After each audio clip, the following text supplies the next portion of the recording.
I'm sitting here looking up this Australopithecus evolution and all this, and it just, some of it seems alright, but some of it just seems just kind of uncalled for. And the thing is, we all the smaller animals evolved from the larger animals. Okay, we didn't evolve from a small 3-foot dude to a big 6-foot animal now.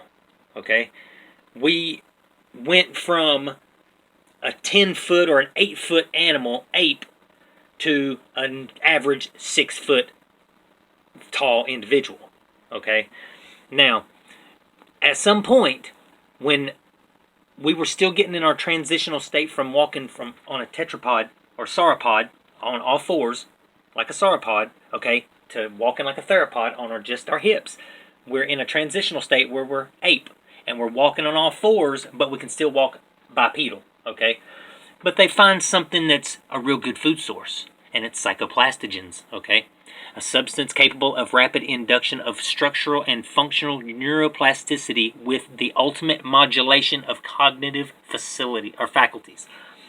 This recently defined class 8 includes a growing number of chemical diverse compounds working through common molecular mechanisms. It's ironic how it says 8 here because there's 8 lobes in your brain, okay? You have your frontal lobe, which is the right and left hemisphere of it, your parietal, your temporal, and your occipital. And all of those have a right and left lobe, okay? So it's kind of odd. And plus, it's the Higgs field, literally. In quantum or astrophysics, it's technically a Higgs field because it's an area of space where a universe is going to be born. Well, you have a universe between your eyes, which is your brain, okay? And that's why this is 8. It's defined class 8. That's the significance of the 8 and everything. That it gets deep, but it's simple. It's just simple, okay? Now, these ape that are hairy, dumb animals, which are brightening, by the way, are going to be eating these things because they're getting smarter. Their brains operating different. They're starting to, it's causing a forced evolutionary response in their body just because of the way they're thinking. Okay, so it's going to cause a cascade of effects. So, like if you watch this video with this chick where she's explaining why chimps are stronger than humans, then this completely perfectly I don't see why. Okay, I understand. Never mind. The religious aspect and all the brainwashing, I understand. Yeah. Okay, anyway. All right. So gray matter, if these psychoplastogens are going to build this gray matter, okay, because there's neural connections that are being made in highways. It's basically hot wiring the brain. Okay, so an ape found a good food source. Okay, and they're eating this stuff. And it's making them think a lot of different things, and they eventually start cooking their food. I mean, their jaws get more leisurely because of this. We start losing the need for certain organs. It just forces an evolutionary response where if one thing changes, it's going to cause a cascade of effects. That's going to cause 2 things, and 2 things are going to cause 4 things, and 4 things are going to cause 8 things, and it just keeps doing this. Okay, now as this gray matter produces neurons, the precision here is going to be traded for strength. Okay, so instead of needing to be strong, our brain is growing and our precision is getting better, and we don't need our brawn anymore. We can use our brain and think up a machine that can do all the brawn that we need. You see what I'm saying? Infinite brawn, because in a chimp you got less connectors, and that's why they're stronger. I mean, it's not like the muscles are any different. A human's muscles and chimp's muscles are the same, except for they got less neural connectors here to their muscle fiber, which overall has a larger contraction, so they don't have the precision to be able to control their muscles the way we do.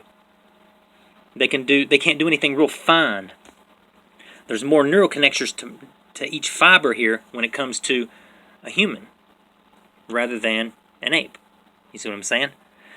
And this coincides with psychoplastogens completely, and the stone ape theory is not necessarily a joke. It's actually the actual truth, the biological truth that everybody keeps looking for that nobody really wants to consider. And the fact that it's called the stoned ape theory just leads to more credibility problems, So, I mean, what they need to call this is the biological evolutionary factor. The BEF.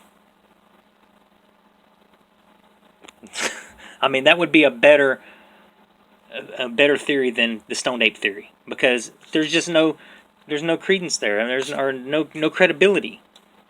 I mean, it just sounds completely fantasy or fictitious.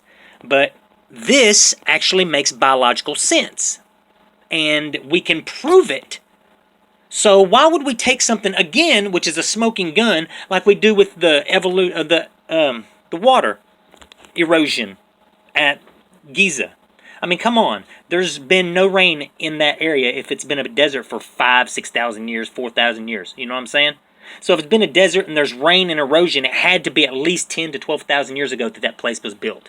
That's an actual timestamp. That's an evolution or a time. That's a geographical timestamp or geological timestamp. So why would you not use a geological timestamp? This is a biological timestamp. We could probably find, if we could locate this food source here, or what this food source would be in a certain area, then we could probably figure out a lot more about it than we have actually even realized. I'm just throwing that out there.